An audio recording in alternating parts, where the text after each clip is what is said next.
తొక్క విత్తనముతో వారసురాలు కాదు. తొక్క వేరు, విత్తనం వేరు. విత్తనములను గుజ్జు వేరు, జీవము. ఇదంతా మనం ఇప్పుడు చదివిన లేఖన భాగం నుండి ప్రవక్త, ఆ యొక్క దివ్య ప్రవక్త ఏమని సెలవిస్తున్నాడో కొంచెం సేపు మనం ఈ వర్తమానం వినవలసి ఉంది ప్రియులారా. ఇది వర్తమానము, ఇది చక్కని పద్ధతుల్లో వెళ్తూ ఉంటుంది. ఆదాముకి తల్లిదండ్రులు లేరు, ఉన్నారా? పని అవ్వకున్నారా? హల్లెలూయా. ప్రభువైన యేసుక్రీస్తుకి తల్లిదండ్రులు లేరు. ఆత్మ సంబంధంగా చూస్తే, శరీర సంబంధంగా చూస్తే మనకి తల్లిదండ్రులు ఉన్నారు. ఆత్మ సంబంధంగా చూసినప్పుడు మనకు ఉన్నారు. అది ఎవరంటే తల్లి తండ్రి యేసుక్రీస్తు అయి ఉన్నాడు. ఎందుకంటే మనము ఆయనకి జన్మించి ఉన్నాం. రెండవ జన్మ ఆయనది, మొదటి జన్మ తల్లిదండ్రులు. ఆదాముకి తల్లిదండ్రులు, అవ్వకి, ప్రభువైన యేసుకి. కనుకనే మరి అది ప్రవక్త అది ఒక వింత అన్నాడు. అవి కొన్ని వింత జన్మలు ఉంటాయి అన్నాడు.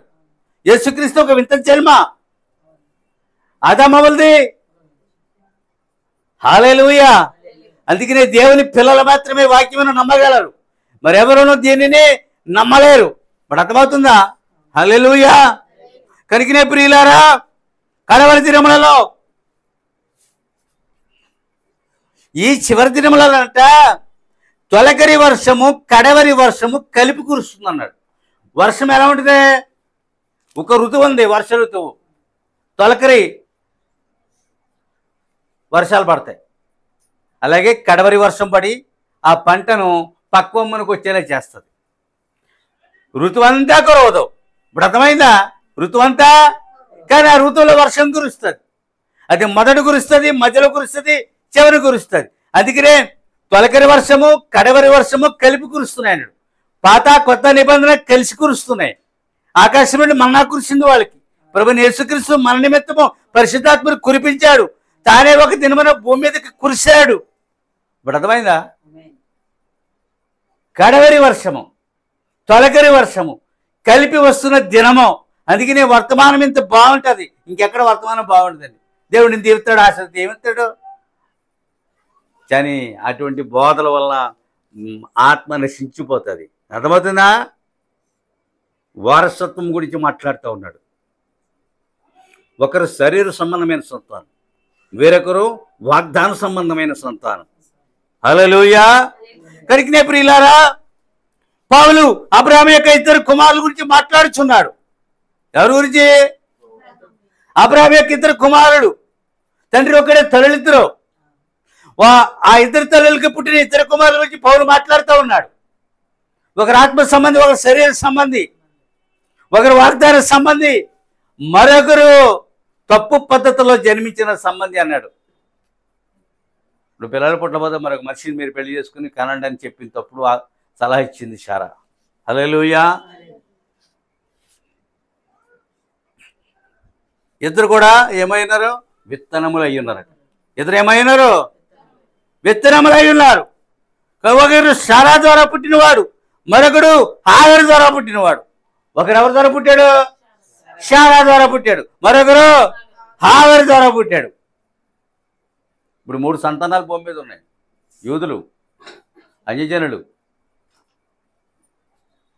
ఉన్నారా లేరా? మహమ్మదీయులు. హల్లెలూయా. మహమ్మదీయులే హాగరు సంతానం, ఇస్మాయిలీలు. శారా వాళ్ళ పుట్టిన వాళ్ళు యూదులు, 2 క్రైస్తవులు. దేవునికి స్తోత్రములు కలుగునుగాక. హల్లెలూయా. బైబిల్ లెక్కలు ఎప్పుడు తప్పిపోవన్నాడు. బైబిల్ లెక్కలు ఎప్పుడు ఎల్లప్పుడూ సంపూర్ణంగా ఉంటాయటండి. దేవుడు 3లో ఆరాధించబడేవాడు, 7లో సంపూర్ణుడు, 5లో మానవుడికి కృప చూపువాడటండి. దేవుడు 3లో ఆరాధించబడేవాడు, 7లో సంపూర్ణుడు, 5లో మనిషికి కృప చూపువాడు. అంటే బైబిల్ అంకెలు లెక్కలు ఎప్పుడు తప్పిపోవన్నాడు. బైబిల్ ఎప్పుడు తప్పిపోతండి. అంత సున్నా కూడా తప్పిపోతండి. నిజమే. బైబిల్ లెక్కలు ఎప్పుడు తప్పిపోవు ప్రియులారా. అబ్రహాము ఇద్దరు కుమారులతో పాటు, అబ్రహాముకి ఎంతమంది కుమారులు అని చెప్పాను? వాళ్ళు ఎవరెవరు? ఆ మూడో కుమారుడు ఉన్నాడు, అతనెవరు?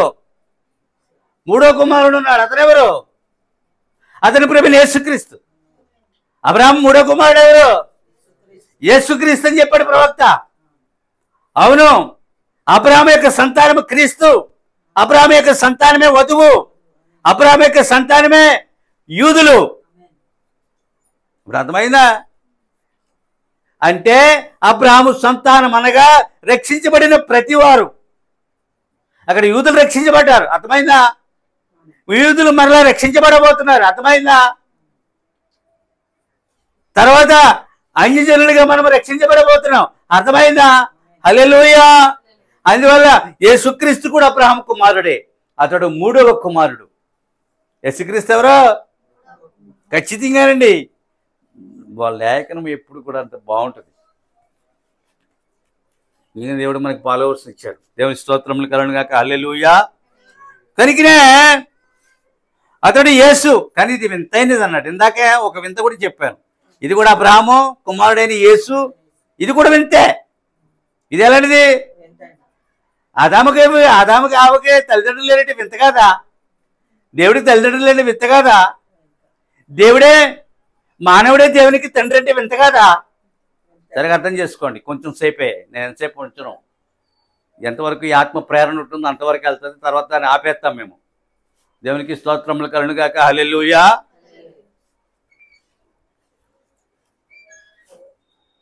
కనుక దేవుడు అంతటా చూడండి, అంతట్లో తను తాను బయలుపరుచుకుంటూ వేరు వేరు యుగములలో తనకు తాను పని చేస్తున్నాడు. దేవుడట ఏం చేశాడు? అంతటిలో తనను తాను బయలుపరుచుకుంటూ వేరు వేరు యుగములలో తనకు తానే పని చేస్తున్నాడు. లాంగ్ వర్డ్ వస్తుంది. దేవుడు తనకు తానే అంతటా బయలుపరుచుకొనుచు వేరు వేరు యుగములలో తనకు తానే లోకములో పని చేస్తున్నాడు. పెద్దవాడు ఇది. ఇదే చెప్పుకుని వెళ్ళిపోయేది కాదండి, ఇది వర్తమానం. అందుకని నన్ను సద్బోధ అని చెప్పాడు దేవుడు. వెళ్ళిపోయిన వాళ్ళని దుర్బోధ అన్నారు. ఆ దర్శనం కలపడింది.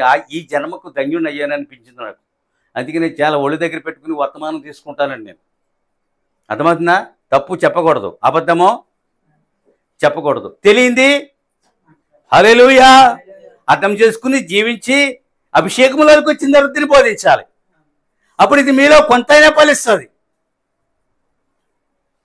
రాకడ వరకు ఇదే వర్తమానము, రాకడ వరకు హల్లెలూయా. అది చక్కగా మనం వినవలసిన వాళ్ళం ప్రియులారా. దేవుడు అంతట్లో ఇప్పుడు మరి మీకు అర్థమైందా? ఆయన యుగముల గుండా పనిచేస్తూ ఉన్నాడు. ఆయన తలంపులు ఆయన గుణములు. నేను ఎలాంటి వాడు? నా గుణం ఎలాంటిదో నా తలంపే, నా ఆలోచన నా గుణాన్ని బయలుపరుస్తుంది. మీకు అర్థమైందా? నీ తలంపులు, మీ ఆలోచనలు మీ గుణములు అయి ఉన్నాయి. మీరు ఏమి ఆలోచిస్తున్నారో అదే నీ యొక్క గుణము. అందుకని మానవుడు ఎక్కడ తప్పాడు? గుణగణములలో తప్పిపోయాడు. అది అక్కడ దేవుడు దాన్ని సరిచేయడానికి దిగి వచ్చాడు. ఇశ్రాయేలుకి తమ ఆలోచనలు తప్పారు, మనస్సులు తప్పారు, గుణగణములో తప్పారు. తిరిగి వారి మనసును వారికి ఇవ్వడానికి, వారి గుణమును గణమును వారికి ఇవ్వడానికి దిగి వచ్చాడు. వారికి మార్పు కలిగి ఇంకేమీ లేదు. దేవుని కొరకు ఆలోచించిన వారికి నేర్పించాలని వచ్చాడు.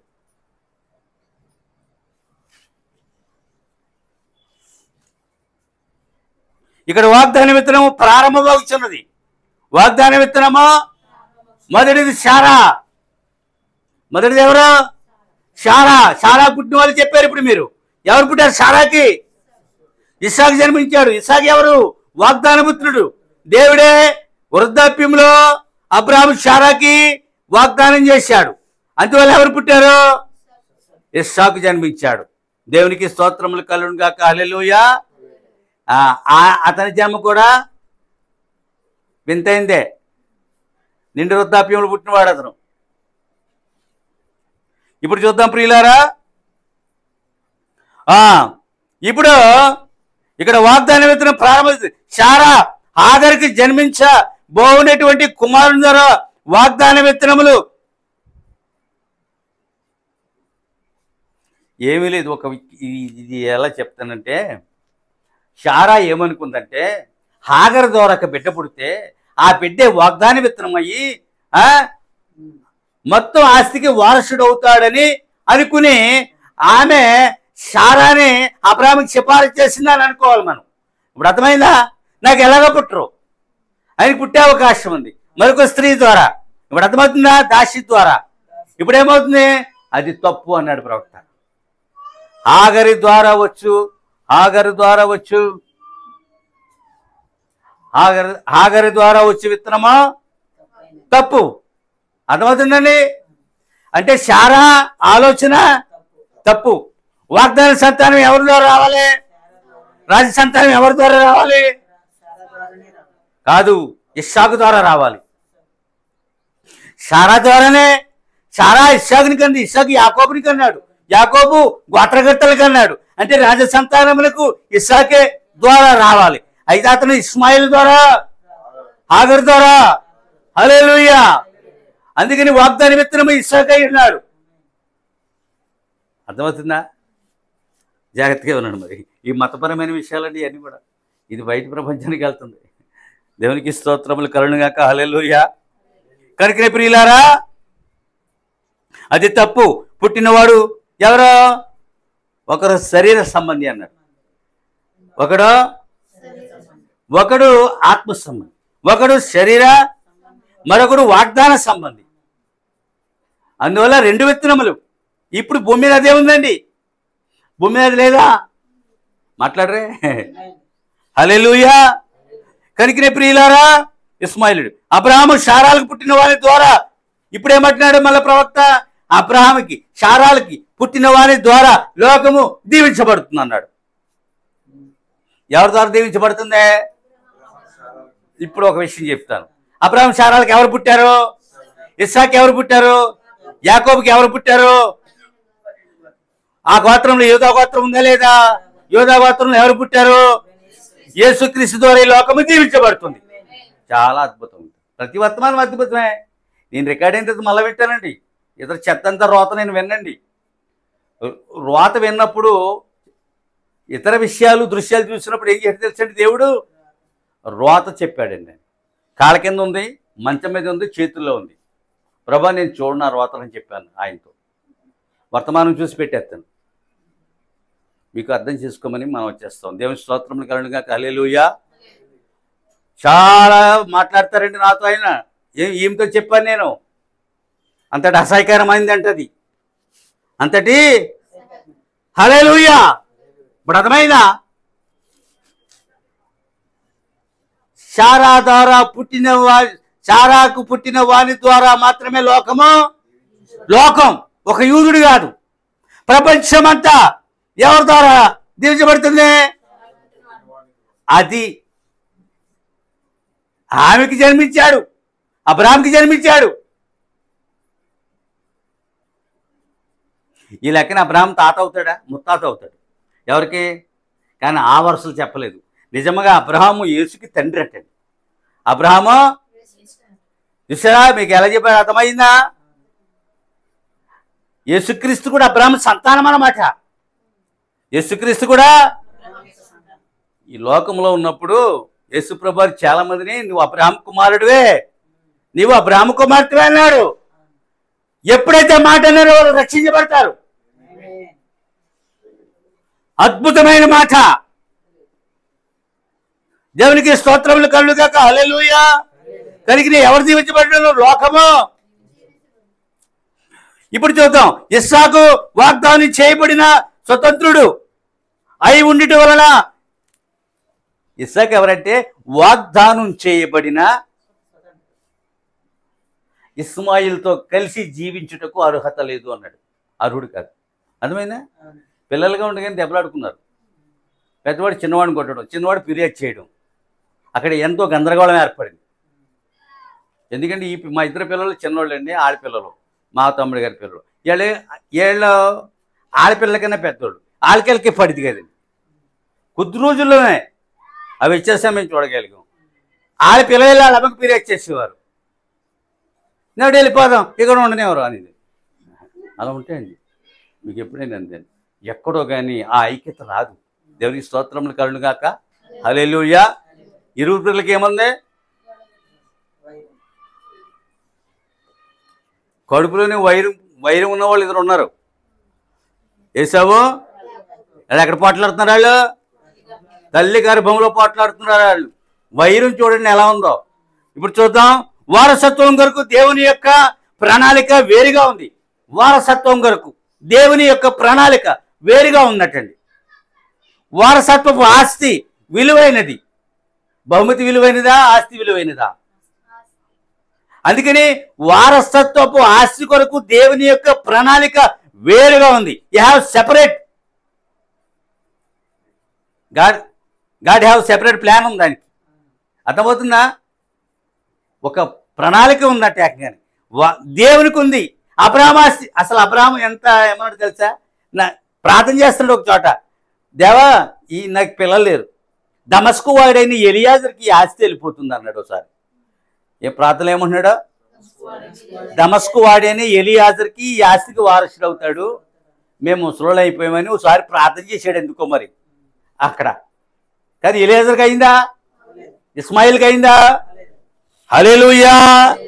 చూసారా? వారసత్వపు ఆస్తి విషయంలో దేవుని యొక్క ప్రణాళిక మీకు అర్థమైందా? అబ్రాహాము వాగు, అది ఎలియాజర్ది కాదు, అది ఇస్మాయిల్ది, అది ఇస్సాకుదే. మరి బాగా ధనవంతుడు. ఇప్పుడు బాగా ధనవంతుడు ఉన్నాడు అనుకోండి, పిల్లలు చెప్తారు ఎలా ఉంటుంది అతను? ఇద్దరిని తీసుకొచ్చి పెంచాడు, అమ్మాయిని అబ్బాయిని కూడా పెంచాడండి. ఇప్పుడు అర్థమవుతుందా? ఎందుకంటే తర్వాత వాళ్ళకి ఇచ్చేయడానికి. సరే, దేవుని యొక్క ప్రణాళిక అర్థమైందా? హల్లెలూయా. ఇప్పుడు చూద్దాం. ఈనాడు ఆత్మీయ సంఘము శరీర సంస్థాగత సంఘముతో వారసురాలు కాదు. ఇప్పుడు అర్థమైందా? ఆత్మీయ సంఘము సంస్థాగత సంఘముతో వారసురాలు. బుద్ధి కలిగిన కన్య బుద్ధి లేని కన్యతో వారసురాలు. మీకు అర్థమవుతుందా? బుద్ధి లేని కన్యతో బుద్ధి కలిగిన కన్య వారసురాలా? బుద్ధి కలిగిన కన్య వారసురాలు. బుద్ధి లేని కన్య సంస్థాగత సంఘము ఆత్మీయ సంఘముతో. హల్లెలూయా. ఈ వ్యత్యాసాన్ని మీరు గమనించకపోతే వర్తమానం అర్థమవుదు. సరే, చాలా ఉపాధ్యాయులే బోధించాలండి దీన్ని. ఎంతమంది ఉంటే అంతమంది చాలు. దీన్ని అర్థం చేసుకుంటారు, తృప్తి చెందుతారు, ఆత్మకు ఆహారం అందుతుంది. నేనేం చెప్పానండి?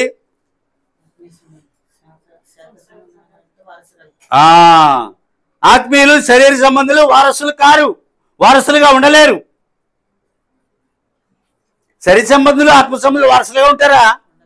హల్లెలూయా. ఇంటి నిండా శరీర సంబంధులు. ఒకరు ఆత్మ సంబంధం ఉంటే వారితో ఉండలేడు, బయటికి వెళ్ళిపోతాడు. నపుంసకుడు ఏం చేస్తాడు? ఒక ఇంట్లో 10 మంది ఉన్నారు, ఒక నపుంసకుడికి పుట్టాడు, ఎక్కడికి వెళ్ళిపోతాడు? బయట ఎవరుంటారు? నపుంసకుల గుంపు. ఆ గుంపులోకి వెళ్ళిపోతాడు. వెళ్ళరా? ఒక ఇంట్లో క్రైస్తవుడు జన్మిస్తే వాళ్ళతో పాటు ఎక్కడికైనా వెళ్తాడా? ఎక్కడికి వెళ్తాడు? చర్చికి వెళ్ళిపోతాడు. అవునా? మిగతా తమ్మంటారు ఇంకో చోటుకి వెళ్తే అతను ఏం చేస్తాడు? దేవునికి స్తోత్రములు కలుగుగాక. హల్లెలూయా. ఇప్పుడు నేను ఏం చెప్పానండి? శరీర సంబంధులు ఆత్మ సంబంధులు వారు ఒకరికొకరు వారసులు కారు.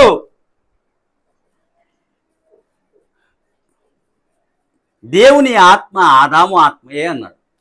అర్థం చేసుకో. దేవుని ఆత్మ ఆదాము ఆత్మయే. దేవుని ఆత్మ ఆదాము ఆత్మయే. ఇప్పుడు చూడండి ప్రియులారా, ఇప్పుడు చూద్దాం. అలాగే దేవుడు ఆత్మ, ఆదాము ఆత్మే, మానవుడు ఆత్మే. దేవుడు, ఆదాము, మానవుడు ముగ్గురు ఆత్మే. దేవుడు ఆత్మ కనుక ఆయన ఆత్మ అండి. ఎన్ని మత గ్రంథాలు మతాలు పుట్టుకొచ్చినా ఆ ఆత్మ అనేది అది. ఆ ఆత్మ ఎవరిలో ఉంచాడు? మొట్టమొదటిగా ఆదాము. అది పడిపోయిన తర్వాత తిరిగి ఏమైంది? ఆత్మ మానవులు. అంటే ఆదాములో ఉన్నది దేవునిలో ఉన్నది ఆదాములో ఉంది, ఆదాములో ఉన్నది మనలో ఉంది. మొత్తం ఆత్మ మనలో ఉంది. మనం ఆత్మ సంబంధులము. ప్రతి మానవుల్లో దేవుని ఆత్మ ఉంది. ఇప్పుడు అర్థం చేసుకో. నమ్మిన వారిలోనేనా? కాదు. నమ్మని వారిలో కూడా యూదులు మాత్రమేనా? కాదు. అది ఆదాము అవ్వలో మాత్రమేనా? మనలో కూడా. అంటే మానవులు అనబడిన అందరిలో కూడా దేవుని ఆత్మ ఉన్నది. దాని రక్షణ కొరకే దేవుడు అమోఘమైన ప్రణాళిక. ఆయన ప్రణాళిక అర్థమైతే మనం పరలోకంలో ఉంటాం. ఎంత తుచ్చమైన లోకం ఎంతసేపు ఉంటుంది అని నేను ఎప్పుడు అనుకుంటానండి. ఒక్కసారి కాదు, రోజులో 2-3 సార్లు అనుకుంటా. ఎంతసేపు ఉంటావు ఈ లోకంలో? ఎంతసేపు ఇది? ఒక ఆమె దారం నడిచి వెళ్తా ఉన్నాం. ఏమండి ఫిట్నెస్ కండి మీకు దీని ఏమంటారు, బెల్లియా, ఇది ఎక్కువ ఉందండి, స్టమక్ ఎక్కువ ఉందండి. ఏంటి పత్రం? అసలు నీ ఉద్దేశ ప్రకారంగా ఈ లోకంలో నేను ఎంతసేపు ఉంటాను చెప్పగలవని నవ్వుతుంది. ఈ ఉద్దేశ ప్రకారంగా నేను ఈ లోకంలో ఎంతసేపు ఉంటాను నవ్వుతుంది. అది కదండి 62. ఇంక నాకు ఆరోగ్య సూత్రాలు ఏంటి? అవునా? హల్లెలూయా. ఒకవేళ బ్రతికితే క్రీస్తు కొరకే, ఒకవేళ చావైతే లాభం. బ్రతికైతే క్రీస్తు కొరకే. అది వాళ్ళకి తెలియదు. ఎందుకు బ్రతుకుతున్నామో క్రీస్తు కొరకు. క్రీస్తు కొరకు ఎందుకు బతుకుతున్నామో? నిత్యం జీవించడం కొరకు. కనుక మరణము మనకేమి కలగజేస్తుంది? లాభాన్ని. అర్థమవుతుందా? వీళ్ళందరూ ఇంకా ఎందుకు బతుకుతున్నావు? ఒక అన్యుడు ఉన్నాడు, ఇంకా బతకాలని 90 అన్నాడు. ఇంకా బతకాలి, ఇంకా అమెరికా నుండి వైద్యులు తీసుకురావాలి. దానివల్ల అతనికి ఏ ప్రయోజనం అని చాలాసార్లు నేను ప్రశ్నించుకుంటాను. నేను అర్థమవుతుందండి. హల్లెలూయా.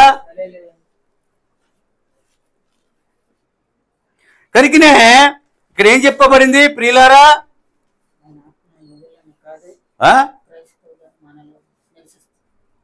అది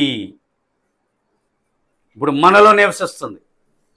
అది ఇప్పుడు యూదులలో, సంఘశాఖల వాళ్ళలో కూడా ఉంది, అన్యజనుల్లో, వధువులో, ఇప్పుడు ఇంకనూ జీవిస్తున్న యూదుల్లో, మానవుడైన ప్రతి ఒక్కరిలో.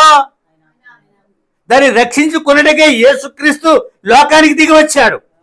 తానించిన ఆత్మను ఆయన రక్షిస్తేనే అది రక్షించబడుతుంది. ఇందాకేమని యెహోవా ఇల్లు కట్టించని ఎడల అన్నావు. ఆయన కట్టిస్తే కట్టబడుతుంది, ఆయన కట్టనీళ్ళు కట్టబడదు. ఆయన నాటిన చెట్టు, ఆయన నాటిన చెట్టు అయితే పెరిగి పెద్ద అవుతుంది, నాటిన చెట్టు పెళ్ళగించబడుతుంది. ఎంతమంది పెళ్ళగించబడలేదు? అది వర్తమానంలో నాటపడలేదు అనుకున్నాను అంతే. దేవునికి స్తోత్రం కలుగును గాక. హల్లెలూయా. ఈ వర్తమానం చదువుతున్నప్పుడు ప్రవక్త ద్వారా దేవుడు ఒక మాట మాట్లాడుతూ ఉన్నాడు. ఒకవేళ నీ సంఘంలో 2 ఉంటే అందులో నీ ఒకడైతే ఆ మిగతా ఒక్కడికి నువ్వు బోధించమన్నాడు. జనులకి అర్థమవుతావు. రక్షణ చాలా విలువైనది. చాలా తక్కువ మంది రక్షించబడతారు.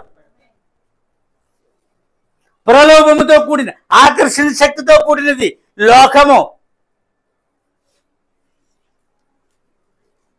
ఇప్పుడు చూద్దాం ప్రియులారా, మాంసంలో ఇప్పుడు చూద్దాం మానవుడి ఆత్మ. అందువల్ల ఆయన శరీరంలో శరీరం అటండి, ఆయన మాంసంలో మాంసం, రక్తములో రక్తము, ఆత్మలో ఆత్మ. అలాగే అంటూ వాక్యములో వాక్యము, జీవములో జీవం అన్నాడు. 5, 6 వస్తాయి ఇక్కడ, లెక్క పెట్టుకోండి. శరీరములో, రక్తములో, ఎముకలో, వాక్యములో వాక్యం, జీవములో. హల్లెలూయా. ఆత్మలో ఆత్మై ఉన్నాం. ఆయన ఆత్మ మనలో ఉంది. చాలా అద్భుతం అన్నమాట. వధువు అలా ఉంది, ఆయన వాక్యంలో వాక్యమైంది, ఆయన జీవంలో జీవమైంది. బ్రతమద్ద ఆయన రక్తంలో రక్తమైంది, ఎముకలో ఎముకమైంది, మాంసంలో మాంసమైంది. ఆయన ఆమె కలిసి ఉన్నారు. భార్య భర్త విడివిడిగా లేరు అన్నాడు ప్రవక్త. భౌతికంగా సెపరేట్గా ఉన్నారు, కానీ స్పిరిచువల్గా ఆత్మ సంబంధులుగా ఎలా ఉన్నారు? కలిసి ఉన్నారు, ఏక శరీరమై ఉన్నారు. అందుకనే ప్రవక్త ఎంత చెప్పుకొచ్చాడు? రక్తం గురించి, ఎముకల గురించి, శరీరం గురించి, వాక్యం గురించి, జీవం గురించి ఆయన ఏకంగా లాంగ్ తీసుకొచ్చాడు. అందులో వారిరువురు కలిసే ఉన్నారు. హల్లెలూయా. అందుకు జగత్తు పునాది వేయబడక ముందు ఎవరైతే ఎన్నుకోబడ్డారో వారందరూ ఈ 5 పాలి భాగస్థులు అవుతారు. అర్థమవుతుందా? హల్లెలూయా. నరకం 3 అక్షరాలే. దాన్ని తప్పించుకోవడానికి ఒక జీవితాన్ని వెలగా చెల్లించవలసి వచ్చింది. దాన్ని తప్పించుకోవడానికే ఖచ్చితంగాను ఈ జీవితం ఇవ్వకపోతే ఆ యొక్క నిత్య జీవితం అనేది రాదు. ఈ కాలి జీవితం దేవునికి ఇవ్వకపోతే ఆ నిత్య జీవితం అనేది రానే రాదు. అది ఎంత వింతో మీరు అర్థం చేసుకోండి. నాకు అంతా అర్థమైంది. ఆ సాల్వేషన్ ప్లాన్ అంతా అర్థమైంది. ప్రతిదినం ఆలోచిస్తాను ఎలా జీవించాలని. Everyday I'm thinking about the salvation. చెప్తున్నాను నేను. ఈ వర్తమానం కూడా బయటకు వెళ్తా ఉంది. దేవునికి స్తోత్రములు కలుగును గాక. హల్లెలూయా. ఇప్పుడు చూద్దాం ప్రియులారా, ఆయన వాక్యంలో వాక్యమైన జీవంలో జీవము, అందువలన రాజవిత్తనము ఎత్తబాటుకు, అందువలన రాజవిత్తనము ఎత్తబాటుకు రావలసి ఉంది. రాజవిత్తనం అన్నాడు. ఏ విత్తనం అదే? రాజవిత్తనము సంఘమే. రాజవిత్తనం ఎవరు? సంఘం తర్వాత యూదులు కూడా రాజవిత్తనం అవుతారు, వాళ్ళు సంఘమే. అందుకని ఈ రాజవిత్తనము ఎత్తబాటుకు రావాల్సి ఉంది. వందల వర్తమానాలు ఉన్నాయండి ఎత్తబాటు గురించి. రాకడైపోయిందంటే నమ్మను నేను. I'm not believe about the second coming of the lord. అర్థమవుతుందా? రాకడ రాబోతుంది, సంఘము ఎత్తబడుతుంది. నేను ఎన్నోసార్లు చెప్పాను, ప్రతిదినము కూడా కొందరు ఇది సంఘశాఖ నమ్మదండి, యూదులు కూడా నమ్మరు. మనం ఖచ్చితంగా ఏం చేయాలి? మనలో ఒకరు అదృశ్యమైన ఎత్తబడ్డారని అనుకోవాలి. ఖచ్చితంగా ఇదే జరుగుతుంది. కనుక ప్రపంచవ్యాప్తంగా ప్రతిదినము సంపూర్ణ సిద్ధి పొందిన ఆత్మలు ఏలియా హనోకు వలె ఎత్తబడుతున్నారు. అందుకని రాజవిత్తనము ఎత్తబాటుకి సిద్ధపడవలసి ఉందన్నాడు. మనం అందరూ రాజవిత్తనం అయితే రాకడికి సిద్ధపడాలి. నేను ఒకటి చెప్తున్నా మీకు, ఆకాశం మట్టికి ఎత్తి సరే నువ్వు మీటింగ్ పెట్టుకో, నా మీటింగ్ అయిపోయి మనం మళ్ళీ నీ మీటింగ్ పెడదాం. ఇప్పుడు అర్థమైందా? ఇప్పుడు ఏమన్నానండి? ఎత్తబాటుకి సాతానుడు ఆకాశం మట్టికి అంత ఎత్తెదిగి నక్షత్రాల వల్లే ప్రకాశిస్తున్న వారిని తన తోకతో ఈడ్చి కింద అడేశాడండి. ప్రకటన గ్రంథంలో ఉంది. ఆకాశం అంత ఎత్తెదిగినవా ఆత్మ సంబంధమైన ఆత్మీయ స్థితిలో ఆకాశం అంత ఎత్తెదిగిన వారిని ఆడు తన తోకతో చుట్టి కింద పడేసాడటండి. చూసావా? వీళ్ళిద్దరికి ఏమైంది? ఆ స్త్రీకి ఏమైంది? ఇద్దరు తీసుకుపోయింది. ఇమ్మానుయేలు భార్యకి చూసారా? ఆమెను ఎవరు మింగేశారు? ఈమె ఎవరిని మింగేశారు? ఈమె ఎవరి చేత మింగబట్టారు? తిరిగి కక్కబడతారా? హల్లెలూయా. అది అందువల్ల ఏమి వాగ్దానం చేయబడింది? రాకడ వాగ్దానం చేయబడింది. అందుకు రాజా విత్తనం ఏమవ్వాలి? సిద్ధపడాలంటే ఎత్తబాటు. అందువలన రాజ విత్తనము ఎత్తబాటుకి సిద్ధపడాలన్నాడు.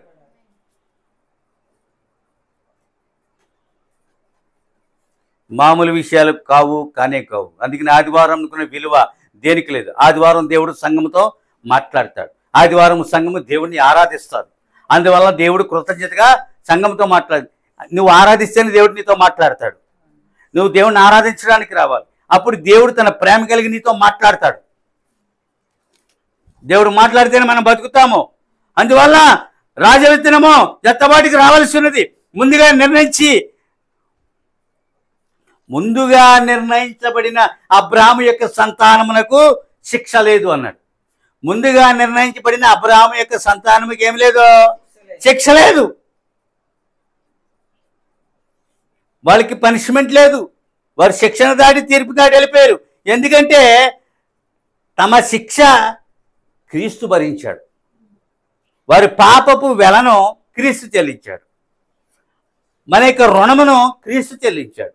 మనము స్వేచ్ఛగా విడుదల పొందాం. చెరసాలలో నుండి మనము స్వేచ్ఛగా విడుదల పొందాం. బెయిల్ ఇచ్చింది ఆయన, బెయిల్కి డబ్బిచ్చింది ఆయన, నీ రక్షణకి తన ప్రాణమే అర్పించింది ఆయన. అందుకనే ముందుగా నిర్ణయించబడిన అబ్రాహాము యొక్క సంతానమునకు శిక్ష లేదు.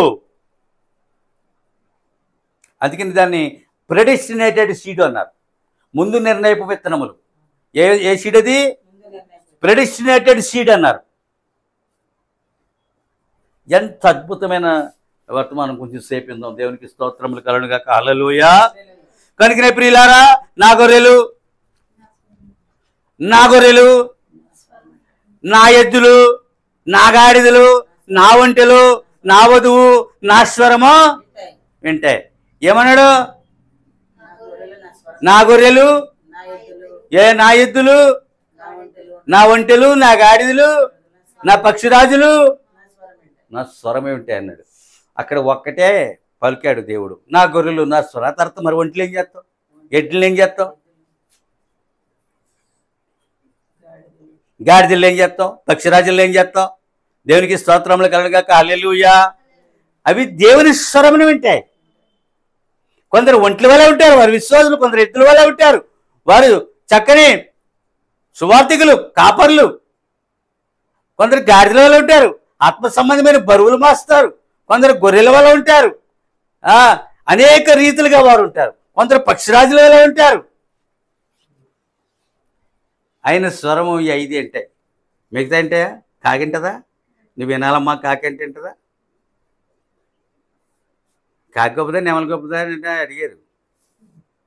నెమలి చూడడానికి అందంగా ఉంటుంది, నటిస్తుంది, బాగుంటుంది చూడడానికి.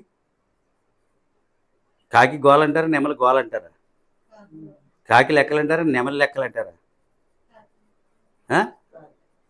కాకి మీద చాలా ఉన్నాయి. కాకి నిజమే. కాకి ఉన్న అసలు పేరు వాయసం. కాకి పేరేంటి? హల్లెలూయా. సరే, అది పక్కన పెడదాం. అయితే మరియు చూడండి, అయితే మరియా పురుషుని ద్వారా కాక ఆత్మ ద్వారా యేసుక్రీస్తుకి జన్మనిచ్చింది అన్నాడు. ఎవరిచ్చారు? ఆత్మ ద్వారా. ప్రభువైన యేసుక్రీస్తుకి జన్మనిచ్చింది. దేని ద్వారా?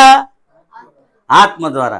పురుషుని ద్వారా కాదు. దేవునికి స్తోత్రములు కలుగును గాక, హల్లెలూయా. మరియు మరియా ఒక కాడను కాదు కానీ ఒక విత్తనమని కన్నది. మరియా ఒక కాడను కాదు, ఏం కన్నది? ఒక విత్తనమే కన్నది. అదే ప్రభువైన యేసు అన్నాడు ప్రవక్త.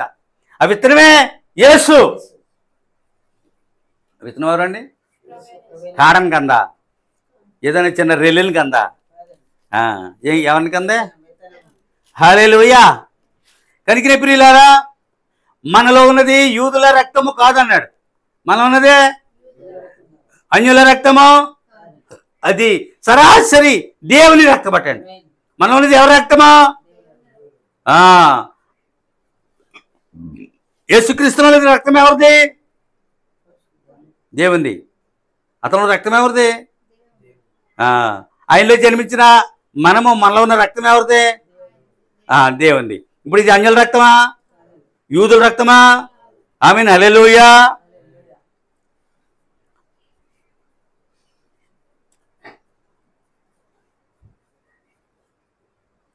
అందువలన ఇగో ఇది దేవుని రక్తము అయినందువలన ఆమె ఏమైనది? సంగమైనది అన్నాడు. ఆయన ఏమైనది? హల్లెలూయా. ఆమె విత్తనము అయ్యున్నది, ఆమె వధువు అయినది. ఆమె సంగమైనది, ఆమె విత్తనమైనది, ఆమె వధువు అయినది. అంజులు చేసుకోవాలటండి. కేథలికులు, ప్రొటెస్టెంట్లు, యూదులు వధువులు ఉన్నవారు వధువునే నా పెత్తనం చెల్లలేదు, నా ఇష్టం చెల్లలేదండి, ఇలా చేసి ఉంటే రక్త కలుషితం అయిపోతుంది అన్నాడు. ఖచ్చితంగా బ్లడ్ కలిసి ఇక ప్రొటెస్టెంట్కి వధువుకి పడదు, క్యాథలిక్లకి లేకపోతే ప్రొటెస్టెంట్లకి పడదు, అంజలికి ఈ క్రైస్తవులకి పడదు. చాలామంది క్రైస్తవులు అంజలికి ఇచ్చేస్తున్నారు, వధువులో ఉన్నవాళ్ళు సంఘజాగలకి ఇచ్చేస్తున్నారు. అందుకని రక్తం ఏమవుతుంది? కలుషితం అవుతుంది. రక్షించబడ్డానికి అవకాశాన్ని పోగొట్టుకుంటున్నారు. ప్రవక్త అలా చేయొద్దని చెప్పాడు. కనుకనే ప్రియులారా, అందువల్ల కలుషిత రక్తము క్రీస్తు రక్తం. కలుషిత రక్తము కాదు కానీ మనలో ఉన్నది క్రీస్తు రక్తం అన్న. చూసారా, మనలో ఉన్నది క్రీస్తు. యూదులే చేసుకుంటారు, మరి ఎవ్వరు బయటికి ఇవ్వరు. పక్కన చాలా దేశాలు ఇస్మాయిల్కి తమ పిల్లల్ని ఇస్తారా? కొన్ని అరబ్బులకి ఇస్తారా? కొన్ని ధనవంతుడు అంజలికి ఇస్తారా? ఎంత లేకపోయినా ఆ యూదుల్లోనే. హల్లెలూయా. వాళ్ళు ఎంత గొప్ప నిష్ట కలిగిన వాళ్ళు మీరు అర్థం చేసుకోండి నేటికి కూడా. కనుకనే ప్రియులారా, మనలో ఉన్నది ఏమని చెప్పాను నేను?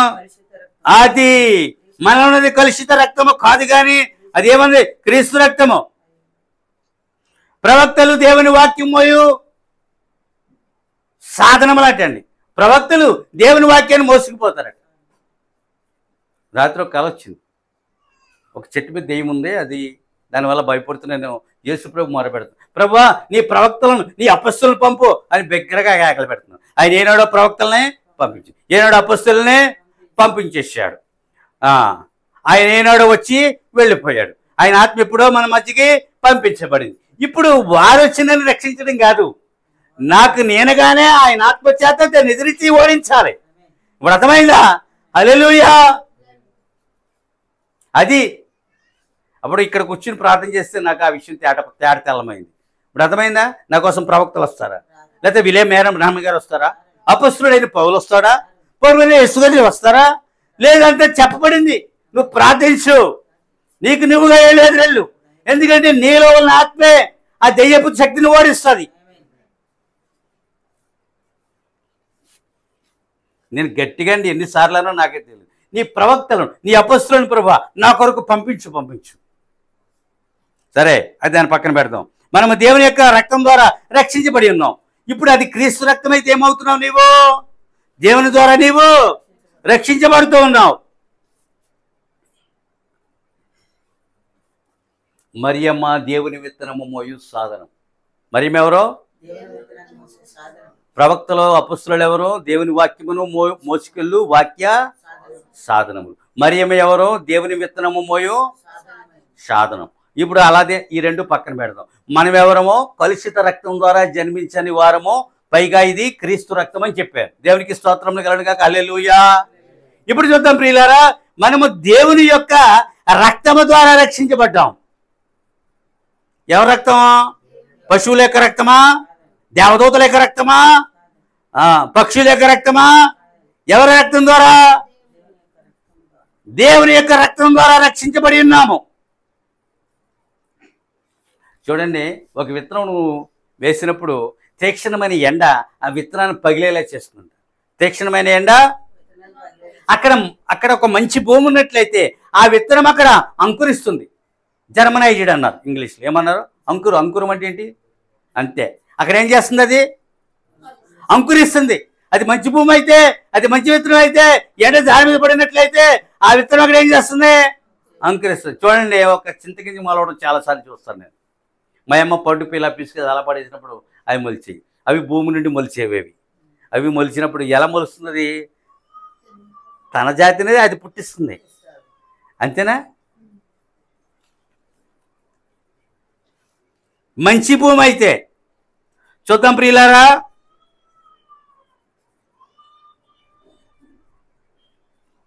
జనుల మధ్య రెండు ఆత్మలు పనిచేయుచున్నవి. ఎప్పుడు ఇదేనండి. ఇప్పుడు మన మధ్య రెండు ఆత్మలు పనిచేసిన మూలంగానే కొంతమంది ఉన్నారు, కొంతమంది వెళ్ళిపోయారు. అర్థమైందా? హల్లెలూయా. ఇంతట మంచి వర్తమానము, ఇంతట మంచి సావాసము విడిచి ఎందుకు వెళ్ళిపోతారు? వేరే ఆత్మ అది. ఇప్పుడు ఈ వర్తమానం వెళ్ళిపోయినా విన్నారనుకో, ఆడది మంచి ఆత్మ, మాది చెడ్డ ఆత్మ, వాళ్ళది పరిశుద్ధాత్మ, మా దురాత్మ అని బోధిస్తున్నాడు ఆయన అని నవ్వుకుంటారు. నవ్వినంతరాన్ని ఏమి కాదు, ఇది వాస్తవాలు. ఏంటి? హల్లెలూయా. వర్తమానం చెప్పే కాపరలేడు, వర్తమానం చదివే కాపరలేడు. దానిని మూలపారం తీసుకుని బోధించి తేనె పట్టు వల్ల పిండి సంఘానికి తాగించే కాపరు లేడు.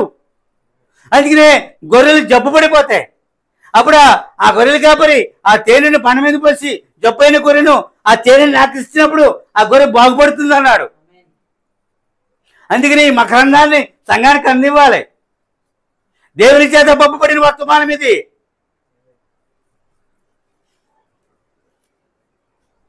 ఎన్ని ఆత్మలు ఉన్నాయి? అందుకని మార్పు లేని దేవుని వాక్యమును అలక్ష్యము చేయవద్దన్నాడు. ఆరాధనను అలక్ష్యము చేయవద్దన్నాడు. ప్రార్థనలు అలక్ష్యం చేయకూడదట. మీ ఇద్దరి కోసం మేమే కాదు, మీరు కూడా ప్రార్థన చేసుకోవాలి. వీళ్ళిద్దరి కోసం మీరే కాదు, వాడు కూడా ప్రార్థన చేసుకోవాలి. అర్థమవుతుందా? ప్రార్థనలో ఉన్న శక్తి విడుదలై మిమ్మల్ని ఏం చేస్తుంది? కాపాడుతుంది. ఉన్నతమైన వ్యక్తిత్వాలు అనుగ్రహిస్తుంది. జ్యేష్ఠత్వపు హక్కుని ప్రసాదిస్తుంది. ఏమైనా? హల్లెలూయా. కనికిలే ప్రియులారా, ప్రార్థనా సమయములను అలక్ష్యం చేయవద్దు. ఆరాధన సమయంలో అలక్ష్యం చేయవద్దు. పాపమునికి వ్యతిరేకముగా సంఘము కేకవేయవలనన్నాడు. ఏం చేయలేట? విరోధముగా అది సంఘం కేక పెట్టాలి. వారసత్వ ఆస్తి ఇస్సాకు తీసుకునేనట. ఇప్పుడు మళ్ళా వస్తున్నాడు. వారసత్వ ఆస్తి ఎవరు తీసుకున్నారు? ఇస్సాకు తీసుకున్నాడు. యూదులు ఎక్కడున్నారు? జన్మభూమిలో. యూదులు ఎక్కడున్నారు?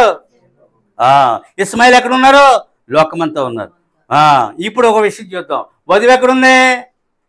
లోకములో ఉంది. అర్థం చేసుకో. ఇప్పుడు వధువు భూమి మీద దేవుని రాజ్యమును వెతుకుచున్నది. ఎక్కడ వధువు ఏం చేస్తుంది? భూమి మీద దేవుని రాజ్యమును. భూమి దేవుని రాజ్యం కాదేంటి? కాదు. భూమి 1000 ఇది కూడా దేవుని పరదేశు. అవి పరదేశం 3.5 అది కూడా కాలమే. 1000 కూడా. ఇప్పుడు మనం జీవిస్తున్న జీవితం కూడా ఇవి కాలాల్లో ఆయన జీవముంది అంతే. కనుకనే ఇప్పుడు యూదులు జన్మభూమిని ప్రేమిస్తారు. దేన్ని ప్రేమిస్తారా? ఐగుప్తు నుండి ఏడ్చారు 400 సంవత్సరాలు. ఒకరోజు 2 సంవత్సరాలు ఏడలేదట. ఎన్ని వందల సంవత్సరాలు ఏడ్చారు? 400 సంవత్సరాలు ఏడ్చారు వాళ్ళు. ప్రతిరోజు కన్నీటి ప్రార్థన చేశారు. యూదులు 2000 సంవత్సరములు వారి దేశం వెలుపట 2000 సంవత్సరములు కన్నీటి ప్రార్థన చేశారు. వారు ఏడ్చారు. ఎందువలన? వారు జన్మభూమిని ప్రేమిస్తారు. ఎందువల్ల? మనకి జన్మభూమి లేదు. ఇప్పుడు అర్థమవుతుందా? మనకి ఏ భూమి ఉన్నది? పరలోకపు భూమి ఉన్నది. అది అందువల్ల ఆమె ఏం చేస్తుంది? ఆయన పరలోక రాజ్యమును భూమి మీద వెతుకుతుంది. వధువు ఏం చేస్తుంది? ఆయన నీతిని ఎక్కడ ఎతకాలి? ఆయన రాజ్యమును ఎక్కడ ఎతకాలి? అప్పుడు అది నీకు దొరుకుతుంది. నీతిమంతుడు కింద ఉన్న పాతాళమును తప్పించుకున్నట్టుకు పైన వెతుకుతాడు. నీతిమంతుడు కింద ఉన్న పాతాళమును తప్పించుకున్నట్టుకు పైన జీవ మార్గమును వెతుకుతాడటండి. దేవునికి స్తోత్రములు కలుగుగాక. హల్లెలూయా. యూదులు ప్రేమించినంతగా జన్మభూమిని మరి ఎవరు ప్రేమించారు. ప్రతి దేశస్థుడు తన దేశమును ప్రేమిస్తాడు, తన జన్మభూమిని కూడా ప్రేమిస్తాడు. మనం కూడా మన దేశమును ప్రేమించవచ్చు, అది కొంతే. కానీ నిజమైన ప్రేమ ఎక్కడ ఉంటుంది? దేవుని రాజ్యం మీద ఉంటుంది. ఇప్పుడు అర్థమవుతుందా? దేవునికి స్తోత్రములు కలుగుగాక. ఇప్పుడు యూదులు ఎక్కడ ఉన్నారు? జన్మభూమిలో ఉన్నారు. వధువు ఎక్కడుంది? ఇంకా నువ్వు భూమి మీదే ఉంది. అది అర్థం చేసుకోండి. ఈమె ఏమి ఎదుగుతుంది? వారు ఎన్ని వందల సంవత్సరాలు ఏడ్చారు. బయటకు వచ్చి వీళ్ళు 2000 సంవత్సరాలు ఏడ్చారు. ఎందుకు ఏడ్చారు? జన్మభూమికి బయట వారికి స్వాతంత్రం ఉంటుందా? వారికి స్వేచ్ఛ ఉంటుందా? వారికి పెత్తనం ఉంటుందా? హల్లెలూయా. కనుక వారు తమ జన్మభూమికి వెళ్ళిపోయారు. అందుకని వధువు ఏం చేస్తుంది? పరలోకమునకు ఆరోహణమై వెళ్ళిపోతుంది. రాకడ రాబోతుంది. దేవుడి వాక్యముని దీవించును గాక. ఇంకనూ ఆయన రాకడ మీద మాట్లాడుతున్నారని చెప్పుకోవాలి కదా.